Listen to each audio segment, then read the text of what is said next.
Welcome to another episode of Talking Trash with Lucy from Need a Skip Now. Today we'll be covering part 2 of our frequently asked questions, which we've started in the last episode, and we will start with one of the most frequently asked questions, which is, what can I put in a skip bin? Well, to answer it simply, it will depend on the type of waste that you've selected when you ordered your skip bin. Or if you haven't ordered yet, then you need to select the type of waste, which will include all the different items that you need to dispose of. So, for example, if you selected soil, concrete, and bricks waste type, then the only things that can go into that bin are precisely concrete, soil, and bricks. If you've selected general waste, then it's going to be only general waste and no soil and no other material. So all the waste types are described in a waste type tab in our website, which is needeskipnow.com.au. Click on waste types, or for any information just give us a call and we'll explain. Next question, what is a cubic meter? Cubic meter is a measurement. That's how we measure the volume of skip bin. So skip bins come in the sizes of from the smallest of 2 cubic meters all the way up to 31 cubic meters. So to understand how you can estimate the correct volume of your rubbish and transfer it into cubic meters, you need to know the widths, the lengths, and the height of your rubbish pile. You need to either measure it or you need to visually estimate it and convert it into meters first. It has to be converted into meters, and then you multiply widths by lengths by height and you get your cubic meters estimate. If in doubt, call us 1300 605 624 and we will help you to estimate. Next question is, what is an average skip bin size recommended for household cleanup? It of course depends on how big is your house and what sort of cleanup is it. If it's just a spring cleaning or garage cleaning or anything not life changing, then we would say between 4 and 6 cubic meters. If it's moving out of your house where you've lived for the last 30 years, then of course we're talking about 31 cubic meters container. But let's assume it's just a normal cleanup, nothing out of the ordinary, then 4 to 6 cubic meters should be sufficient. If in doubt, if you can't decide between 4 and 6, we recommend go for 6 only because A, most of our customers underestimate the volume that they need, and B, the higher you go in cubic meters, the cheaper it becomes per cubic meter. So it's best to go for bigger size, therefore you will not overfill the bin and you will get more value for money. Next question.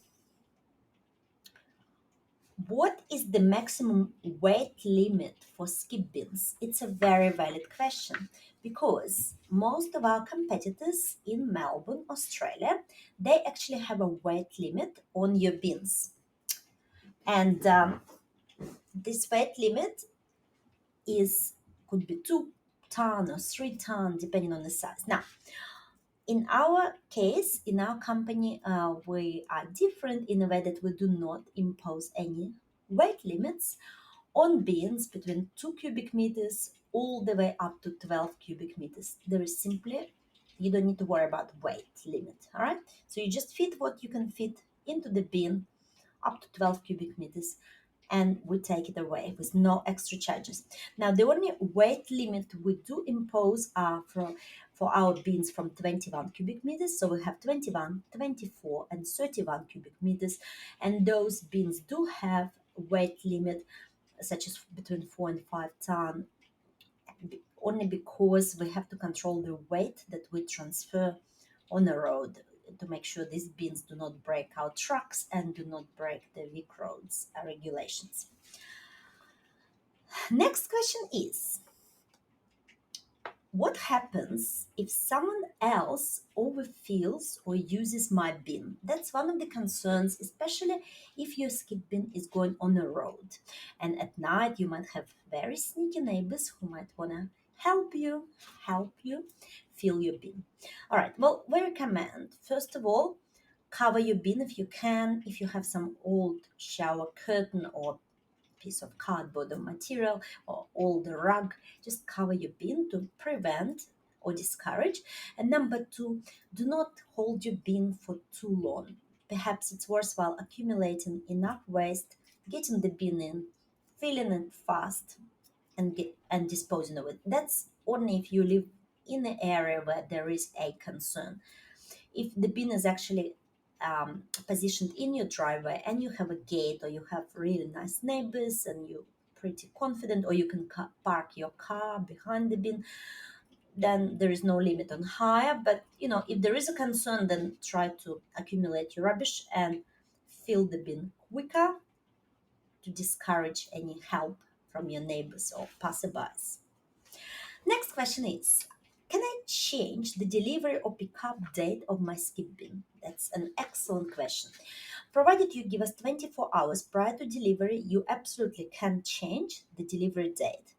So, if your bin is being delivered tomorrow, you can call us, email us, send us a message today, and we will change the date.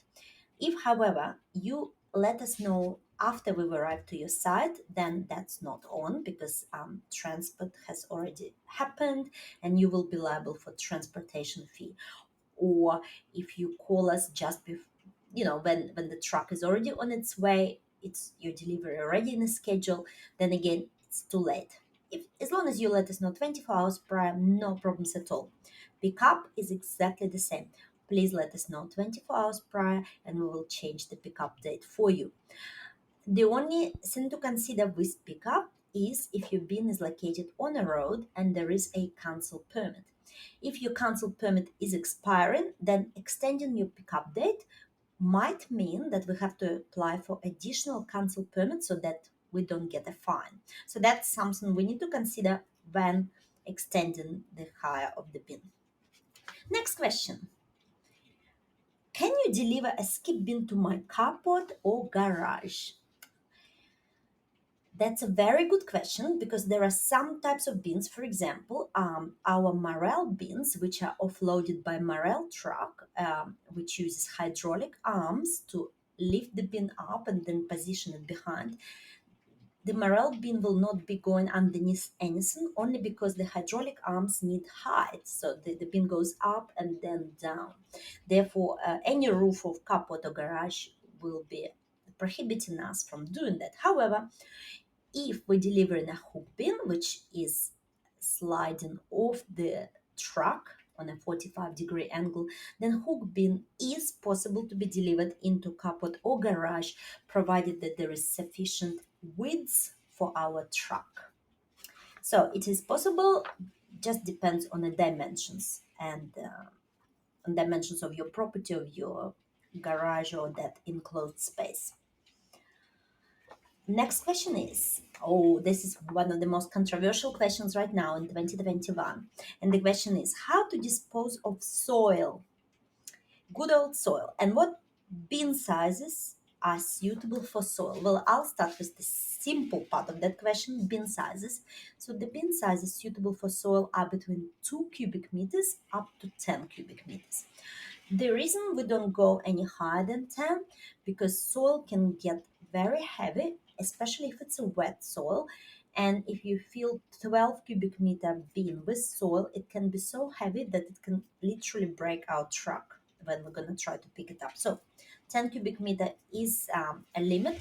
We recommend to, obviously, from 2 to 6 cubic meters, you can go for Marel bins, and from 8 to 10 we recommend hook bins, because they are delivered by a bigger truck, more powerful truck, which will make it possible to pick up full bin of soil. So that's as far as sizes are concerned. Now, how getting rid of soil is the most problematic waste type right now, and we all know in Melbourne we have a separate podcast dedicated to soil specifically. Soil is extremely highly regulated here in Victoria. It's to do with EPA, it's to do with a lot of legal cases against a metro project. And therefore, all the providers, all the tips that receive soil, they have they have increased the regulation of this waste type, and to some degree where you have to prove that your soil is not contaminated. So the basically, if your soil comes from any industrial site or has been in the vicinity of industrial site, you absolutely must produce soil report, because without that report nobody will accept your soil. Let's talk about most common scenario of how where we're dealing with our customers such as landscapers and builders. It's mostly soil from residential sites. What do we do with this soil? Well, first of all, you need to ensure again that soil is not contaminated. Absolutely not contaminated.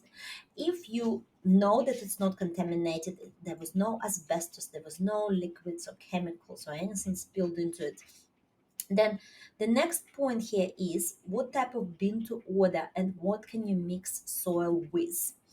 If you only have soil, bricks, and concrete, or let's say just soil with some grass, we recommend to order waste type, which is called concrete, brick, and soil. We have this waste type on our website, and that's where you can mix your soil with all of these recyclable materials such as concrete and brick and maybe even metal. If you are a landscaper and you have additional materials to put in, for example, your soil will most often contain grass, which is fine.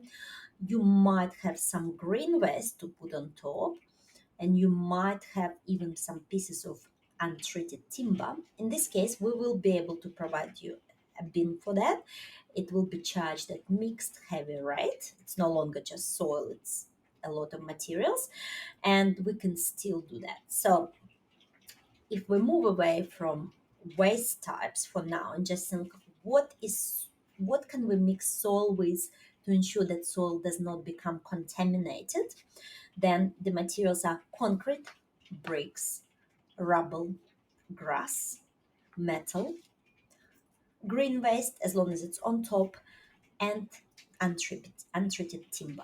All right, so this is what you can mix soil with. Now I'm gonna explain materials which you absolutely cannot mix with soil. If you do that, soil will be contaminated and we will simply not be able to provide bin for that waste type.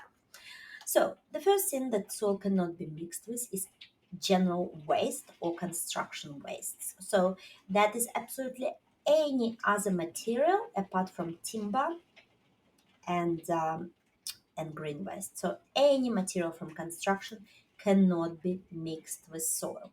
Soil becomes contaminated and it's impossible. It's very hard to clean it, very expensive, and it's just not worth it. Soil cannot be mixed also with artificial grass. Now, artificial grass, unfortunately, is extremely difficult material to dispose of. That's one of the materials which is absolutely non-recyclable, and we have to dispose of it as is in landfill and pay per weight. Therefore, if you have artificial grass, please talk to us first. We might be able to provide the bin just for artificial grass, or it can be artificial grass and other waste, but not soil. Do not mix the two, because soil gets into artificial grass and it becomes a complete disaster. So then, absolutely under no circumstances you can mix soil with plaster or cement sheets, because they break down into small pieces and then all of your soil is mixed with all these white pieces, and it's impossible to clean and it's impossible to dispose of. No tip will ever accept it, or unless you're prepared to pay contaminated price, which is in thousands of dollars. So plaster and cement sheet are big no. Paint and paintings, absolutely not, because that immediately contaminates the soil. Next one is, of course, any hazardous materials such as asbestos.